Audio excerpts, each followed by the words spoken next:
Assalamualaikum warahmatullahi wabarakatuh. Bismillahirrahmanirrahim. Ashhadu an la ilaha illallah wa ashhadu anna Muhammadar Rasulullah. Allahumma salli ala sayyidina Muhammad wa ala ali sayyidina Muhammad.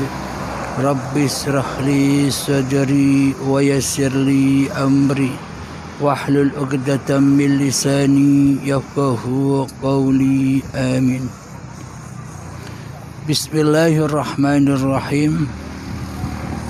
Salam santun, salam hormatku untuk seluruh sahabat-sahabatku tercinta, baik di dalam dan di luar negeri. Semoga kita semua selalu di dalam fisabilillah.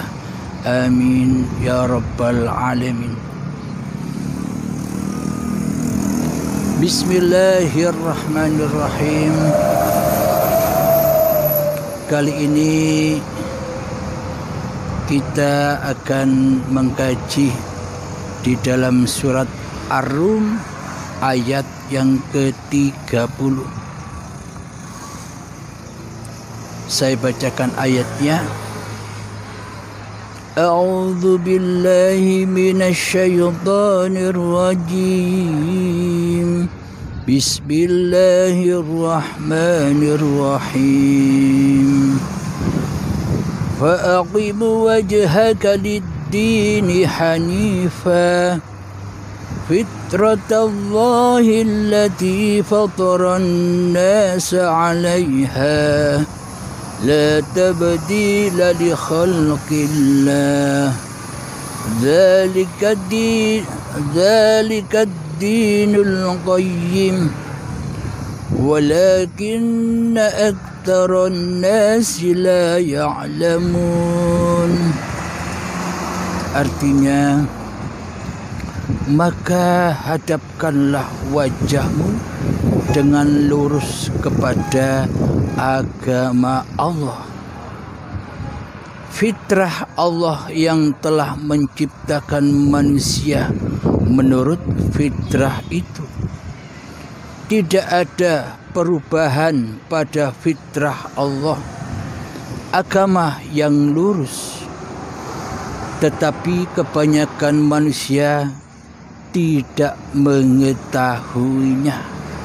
Shadaqallahul azim. Ar-Rum ayat ke-30. Alhamdulillahirabbil alamin. Maka jelaslah sudah di dalam surat Ar-Rum bahwa agama di sisi Allah itu adalah agama yang lurus. Agama yang lurus kepada kefitrahan Allah. Agama yang lurus kepada kesucian Allah. Jadi bila hati kita belum lurus, maka kita belum dikatakan sudah beragama di sisi Allah. Bila agama kita tidak lurus, maka kita belum dikatakan sebagai hamba Allah. Namun kebanyakan mayoritas tidak tahu apa yang dikatakan, apa yang dimaksud agama yang lurus ini. Kebanyakan mereka taunya nama-nama agama saja dan pelaturan syariat di dalamnya. Hanya itu kebanyakan yang mereka tahu, yang manusia tahu sesuai dengan ayat ini. Tetapi kebanyakan manusia tidak mengetahuinya. Dikarenakan selama ini Allahnya gaib, Dikarenakan selama ini Allahnya tiada bagi diri manusia kita selama ini. Karena itulah selalu tersesat dari agama Allah. Maka dari itu selalu melenceng jauh dari agama Allah. Meskipun kelihatannya kita bersyariat, meskipun kelihatannya kita beribadah, namun hati kita tidak lurus. Namun hati kita tersesat menyembah hawa nafsu kita sendiri. Karena di hati kita tidak mewujudkan Allahnya sebagai Tuhan pencipta diri manusia kita selama ini. Karena di dalam hati kita yang wujud, yang ada, yang berkuasa, dan yang punya kehendak, daya upaya, dan ikhtiar, masih diri manusianya, masih diri hawa nafsunya lah yang duduk berposisi sebagai Allah. Jadi selama ini kita tidak merasa, jadi selama ini kita tidak sadar bahwa selama ini kita ini selalu ngaku-ngaku jadi Tuhan, selalu ngaku-ngaku jadi Allah, yang mana kita selama ini merasa bisa mentuhani, merasa bisa mendalangi apapun yang kita perbuat selama ini. Inilah bukti bahwa kita termasuk ada di golongan kebanyakan manusia tidak mengetahui agama yang lurus itu. Apa sih agama yang lurus di sisi Allah itu? Agama yang lurus di sisi Allah itu selamatnya hati, Islamnya hati, selalu menuju kepada Tuhannya, selalu menuju kepada Allah sebagai pencipta diri manusianya di setiap keadaan. Namun karena di dalam hati kita selama ini tidak mensucikan Allah sebagai Tuhan pencipta diri kita, akan tetapi di dalam hati kita selama ini selalu mensucikan hawa nafsu kita sendiri sebagai Tuhan di hati kita, maka selamanya kita tidak bertuhan kepada Allah sebagai Tuhan pencipta diri manusia kita. Seolah-olah di hati kita tidak peduli siapa pencipta diriku. Seolah-olah di hati kita tidak mau tahu sedikit pun siapa sih pencipta diriku ini. Karena selama ini hawa nafsu, setan dan iblis telah mensesatkan diri manusia kita di hati kita selama ini. Maka sejak detik-detik akil balik tiba, setan yang terkutuk berhasil menggoda Adam, berhasil menggoda diri manusia kita, sehingga yang awalnya kita tidak ada, sehingga yang awalnya kita goib, sehingga yang awalnya kita tidak wujud, maka iblis dan setan menggoda diri kita supaya kita merasa wujud.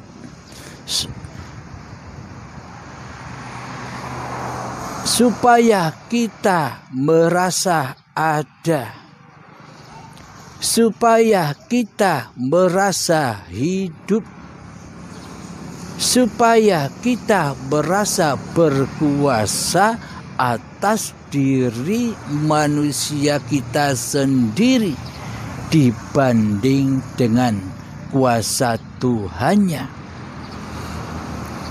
Maka iblis dan syaitan membisikkan di dalam hati tiap-tiap diri manusia supaya tidak bertuhankan Allah di hatinya, melainkan mentuhankan iblis dan syaitannya di hatinya.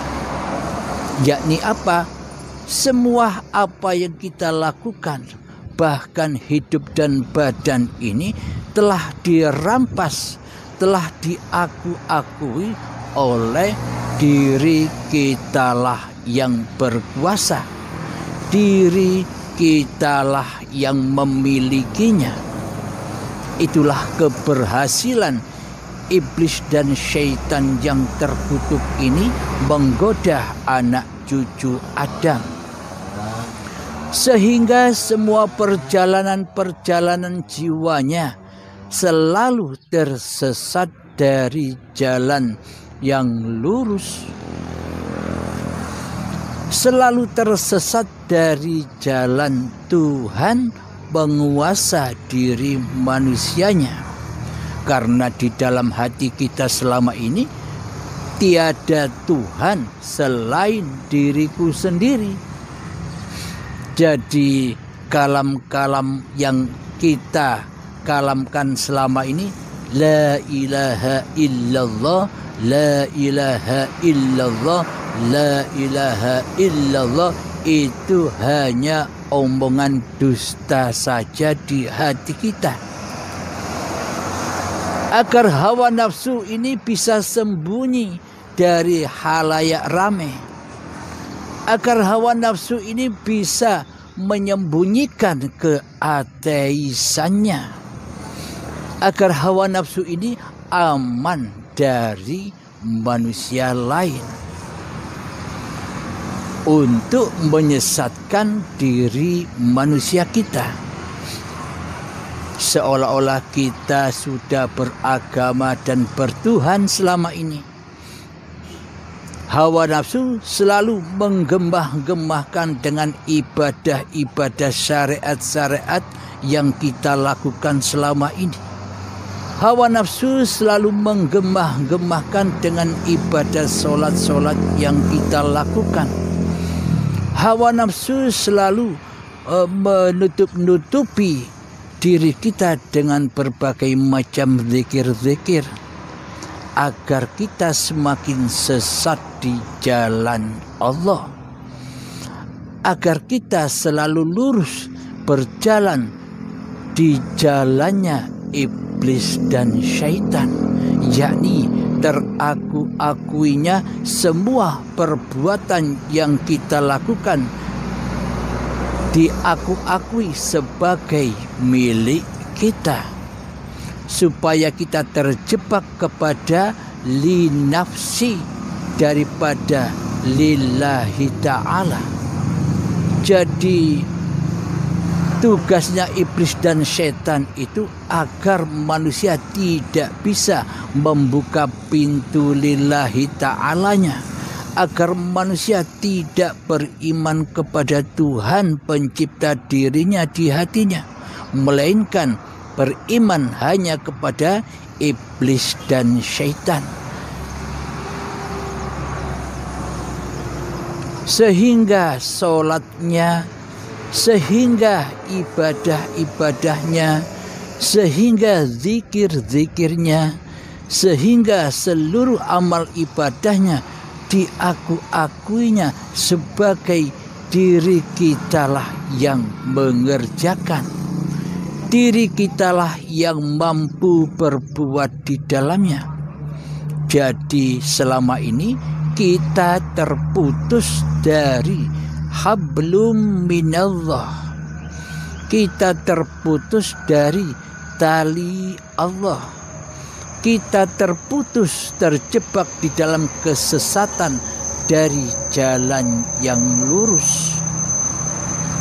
Maka dari itu Allah mengabarkan kepada diri kita semua sebagai manusia, dikabarkan oleh Allah, yang mana arti dari surat Ar-Rum tadi, maka hadapkanlah wajahmu dengan lurus kepada agama Allah. Maksudnya wajahmu itu hanya kiasan saja. Maksudnya wajah itu adalah hatimu. Hadapkanlah hatimu kepada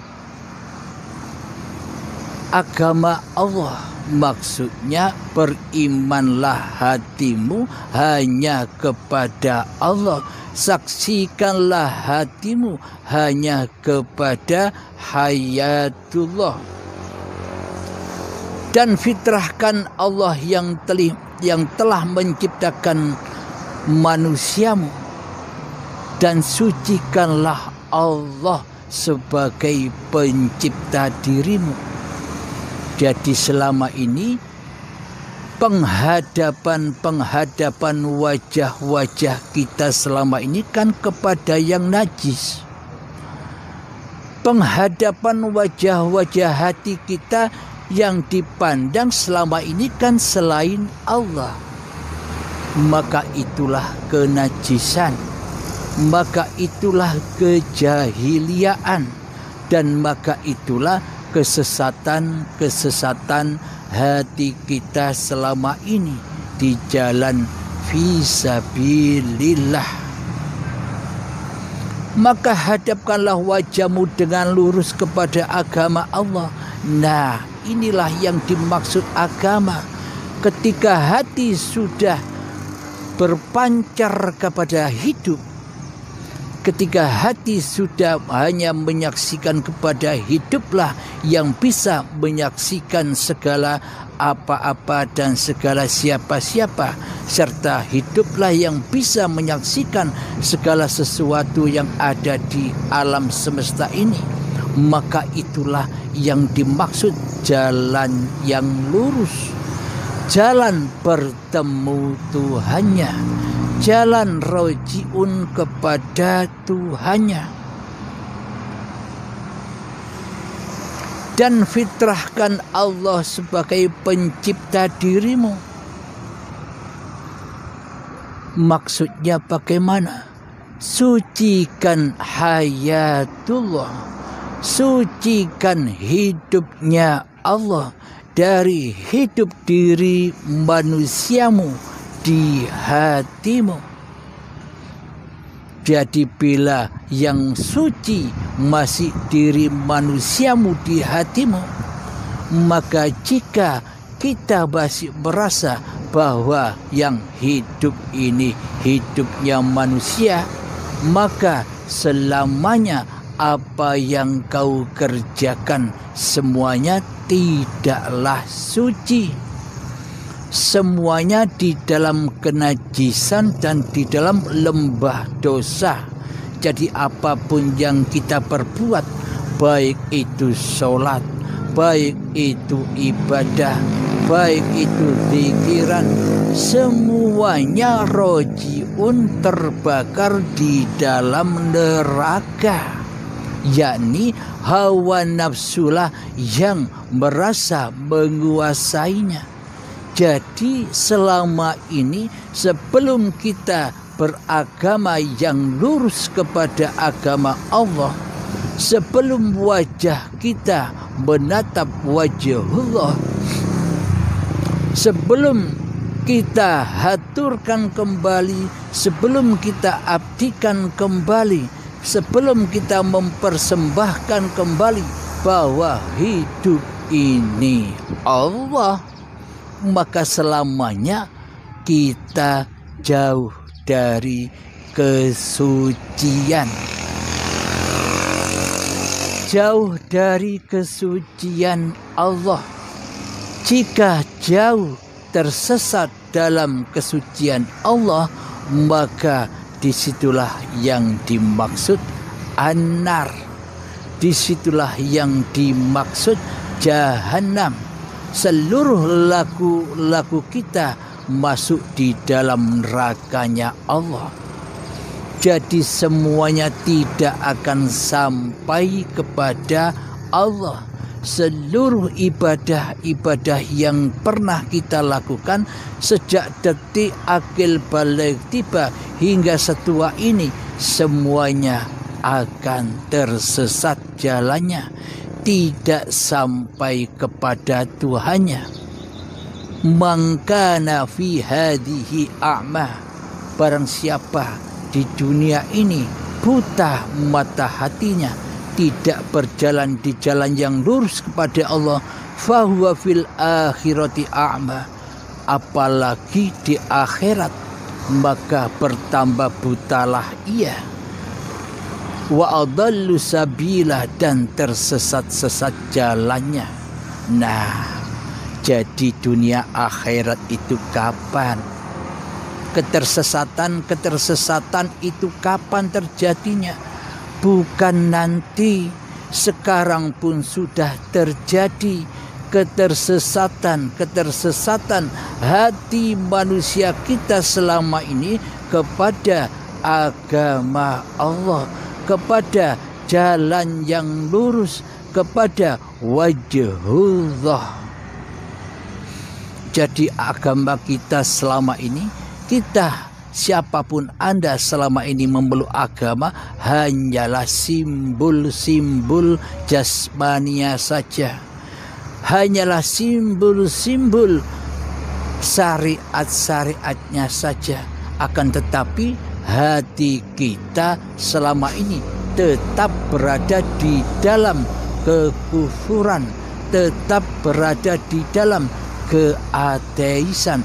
Tapi selama ini kita tidak tahu itu.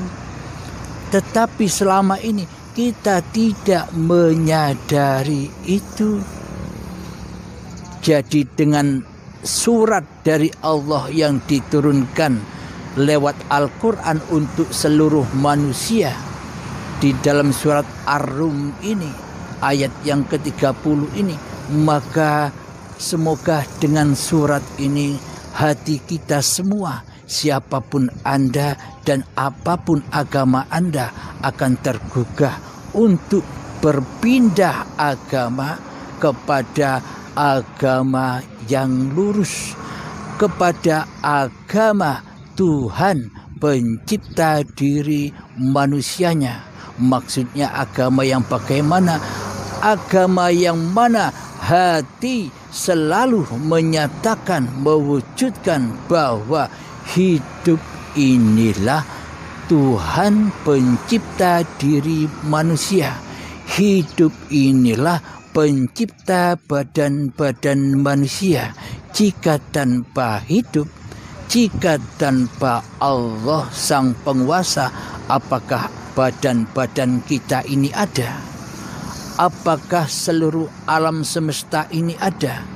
Tanpa Allah, maka tiadalah diri kita. Tanpa diri kita, maka tiadalah alam semesta ini. Jadi adanya alam semesta yang ada di luar diri kita, semua itu ada, semua itu wujud karena wujudnya diri manusia kita. Tanpa wujudnya diri manusia kita, maka seluruh alam semesta ini tidak akan wujud. Dan kewujudan diri manusia kita, badan kita ini, dari wujudnya hidup, dari wujudnya Allah. Jadi badan-badan inilah kenyataan tajallinya Allah kepada Muhammad Rasulullah, Muhammad yang diutus oleh Allah.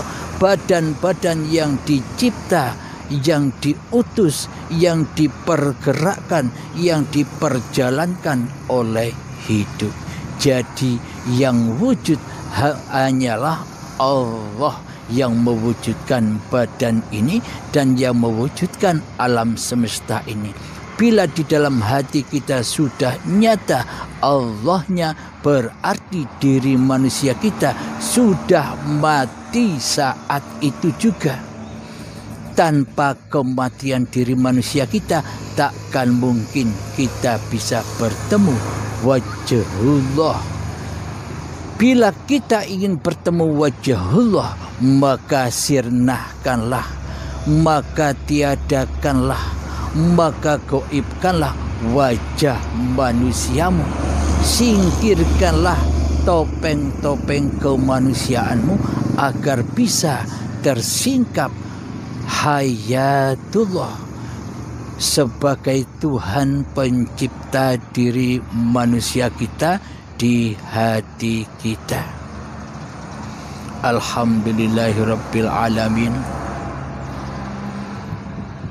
Jadi sudah kita ketahui semua. Jadi sampai kapanpun tidak ada perubahan pada fitrah Allah.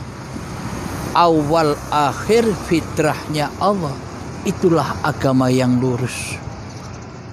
Meskipun di dalam agama beragama secara syariat, maka luruskanlah hatimu kepada wajhullah. Itu yang terpenting daripada syariat-syariat kemanusiaanmu. Karena sesungguhnya syariat-syariat manusia itu tidak ada. Syariat-syariat manusia itu tidak wujud bila tidak ada hidup, bila tidak ada Allah. Maka dari itu, siapakah pelaku di dalam syariat-syariat yang manusia itu? Berarti yang berlaku pada syariat-syariat manusia itu kan ya Allah sendiri bagi orang-orang yang sudah dikehendaki oleh Allah, bagi manusia yang sudah ditunjuki oleh Allah ke dalam agama yang lurus, yakni agama Allah. Jadi orang-orang yang seperti ini sangat amat langkahnya di dunia ini. Sangat amat langkah sekali. Berjuta-juta orang bertransaksi jual beli di dalam sebuah pasar. Di area pasar itu berjuta-juta orang bertransaksi babakan dunia. Namun di dalam area pasar itu yang kita temukan mungkin ada 1, 2, sampai 3 orang yang gila. Orang yang sudah tiada kemanusiaannya. Yang ada hanya diri Tuhannya. Manusianya sudah tak berkuasa apa-apa. Yakni orang gila. Bila kemanusiaannya datang, maka orang itu akan sembuh dari gilanya. Maka ia akan kembali turun ke dunia seperti orang-orang yang bertransaksi di dalam pasar itu. Maka dari itu perbandingan antara manusia yang cinta kepada dunia dan yang cinta kepada Allah, 1 juta orang banding 1 orang untuk seluruh penduduk dunia ini.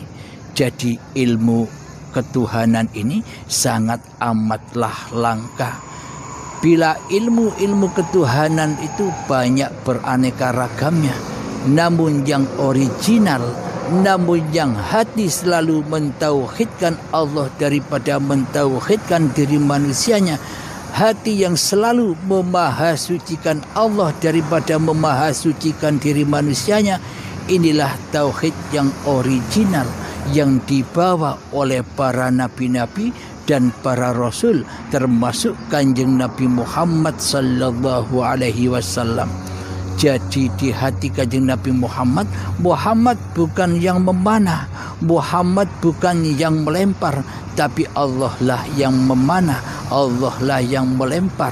Inilah bukti bahwa di hati junjungan kita Kanjeng Nabi Muhammad sallallahu alaihi wasallam selalu memahasucikan Allah, selalu mentauhidkan Allah daripada memahasucikan dan mentauhidkan diri Muhammadnya. Alhamdulillahirabbil alamin.